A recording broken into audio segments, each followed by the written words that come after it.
Well, what can I say about 2020? It was a pretty good year for metal detecting. Certainly had a lot more extra time. It was a hard year with COVID, but I lost both my parents in April. Just as COVID was starting to,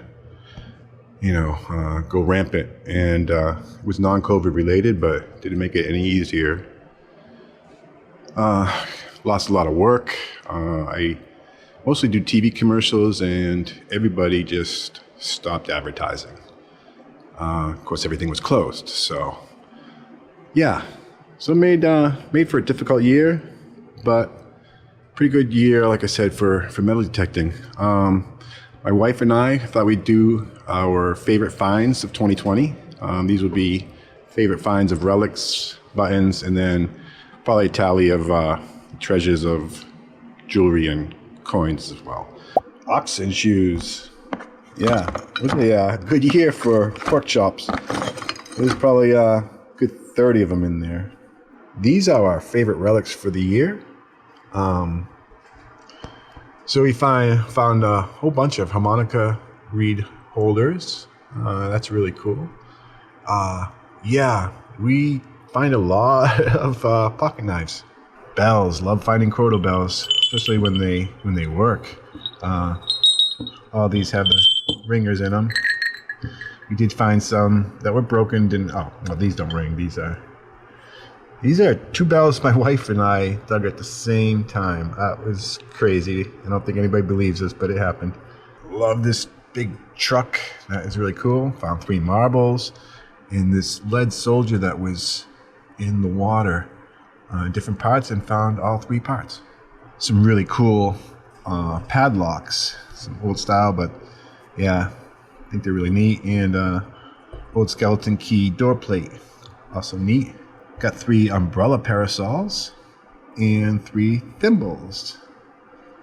Oh, here's some of our favorite clock pieces. These are the insides of pocket watches and insides of a small clock. A couple probably grandfather clock winders or something like that. Pocket watch frame, and then my wife pretty much found a complete pocket watch. That one's neat. A cigarette case from Korea, from the Korean War. I guess a lot of soldiers brought back souvenirs, these cases, which this one was really neat.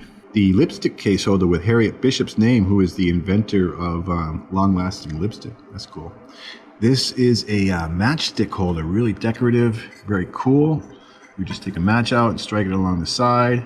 And this is a very early lighter. Yeah, that's also really cool. I like this badge piece too. It says Kansas City, Heart of America, I believe, down the bottom.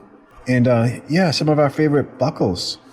These are, I believe, shoe and probably knee buckles, but colonial style. I got the frame. This is usually what's inside the frame. This goes to a bigger one, obviously. As you'll see in this one, it's a little bit bent out of shape, but that's pretty much a complete one, just missing a tooth there. Garter clips. And over here are probably suspenders of all different types and probably different ages too. We did pretty well on buttons. Back here, I would say probably one of those piles is from one location, cornfield. Over here are some of the more ornate pieces. The 2 post office buttons. One with a delivery man walking, and one he's riding a horse. Boston Elevated Railway. Not really sure. That's pretty cool though. Some anchors and some eagle buttons. This top one right here is World War I or World War II. That is Civil War infantry, and these 2 are, I believe they're both artillery 1812 buttons. And we got ourselves some dandies. The bottom ones have some pretty cool patterns on them. Not sure how well you can see those, but yeah. So yeah, love our buttons. Here is the precious metal for 2020. At the top, we got a couple tungsten rings. Those are very nice. our one and only silver spoon, earrings and bits of silver. Here's some like bracelets and pendant pieces that are all silver. We got ourselves 34 silver rings. That's pretty good. Well, 34 and a half. This guy here is a silver ring with 18 karat gold ball on the front. These three are gold. This is 10 karat. It does turn black, but as soon as you start scraping away, you can see the gold showing right at the top there. So I guess 10 karat in the water for 150 years can discolor. So yeah, this is a 10 karat kids ring. It's so tiny, and it's got a little tiny turquoise in it. And then 14 karat rose gold. This is a 14 karat signet ring. This is silver with 18 karat gold on it. This is just silver actually, but it's gorgeous. It's a West Point Calvary pin, and that ended in I think 1960s. The Calvary was finally stopped, but that's got to be pretty old. One of my favorite finds would be this 14 karat dragon pin, also extremely old. And yeah, not precious metal per se, but it's a meteorite. Probably my best find ever. I probably will never find another one of these, but literally 10 yards right outside my front door. Crazy. And last but not least are the coins. There's something like I don't know, 150 wheat pennies here. I'm gonna go through them, clean them up, and yeah, probably organize them a little bit better. Here are some of the cool tokens we found this year. This vendor Slate Company calculator, a 1909 trade token from A. DeRosiers, Palmolive Peat token, this George Washington bicentennial medal, that was really cool. A 1920s pinball machine token, and my first and only play coin, 5-cent wooden nickel. I have some unknown coppers, just can't get anything off these. This is a large cent, but you can kind of make out the bust, and half-cent, can't get any years off of those. We got 1786 and a 1787 Connecticut coppers, a 1797 draped bust, 1800s coppers, 1826 matron, 1837, 1838 matrons, and then in 1847 and 1851 braided hair. My wife is also carrying another one around as her good luck coin. I don't think we can get the year on it though. Two 2-cent coins, both from 1864. Really cool. Got 7 Indian heads this year, from 1862 up to 1904. And then foreign coppers, my wife found this awesome 1892 Canadian large cent, in great condition, and found a 1913 George V penny. Cool.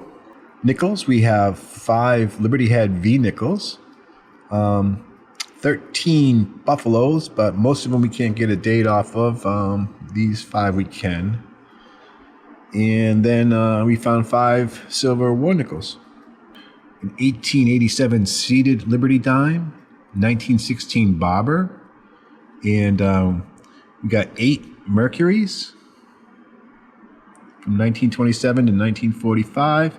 We have 7 Roosevelt dimes. Found an 1876 S seeded Liberty quarter.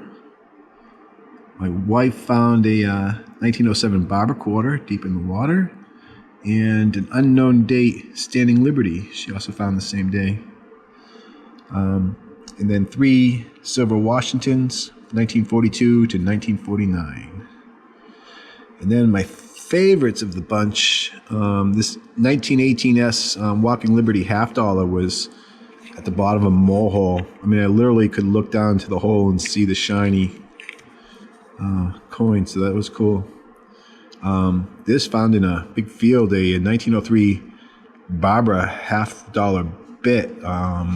Yeah, someone had cut a Barbara $half into quarters. And then, my goodness, never find one of these again probably. My wife scored huge with this 1848 half dime. I mean, it's beautiful condition and it's so tiny. I mean, compared to a regular dime. Yeah, very, very cool. So yeah, that is Persis and I's best of the best for 2020. Really want to thank all of our subscribers. You guys are simply amazing, and we appreciate your support so much. And yeah, thank you to all of you. There will be a 500 subscriber giveaway. We are inching up there. It goes a little forward, it goes a little back, but I know that's the name of the game. So again, thank you all, and stay tuned. We still have more coming your way. And for those who metal detect, I wish you the best in 2021. Can't wait to see your videos. So take care, everybody. Happy New Year, and we'll see you soon.